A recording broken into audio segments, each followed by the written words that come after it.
قطع. بای بای.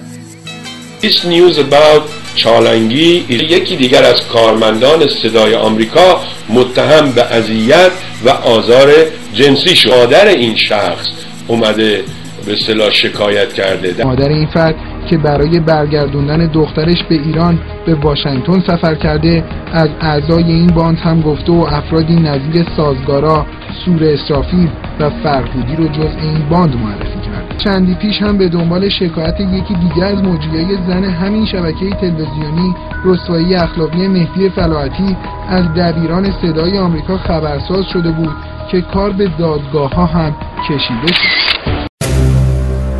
حالا برنامه نوبت شما با پونه قدوسی. واقعا مرز بین حفظ امنیت مردم و نکته که میخوام عرض کنم اینه، خبری که همین الان روی سایت ها هستش این که به خانم پونه قدوسی از طرف آقای متشکرم. اجازه بدین که بریم به سراغ علی در لندن. قطع. بای بای.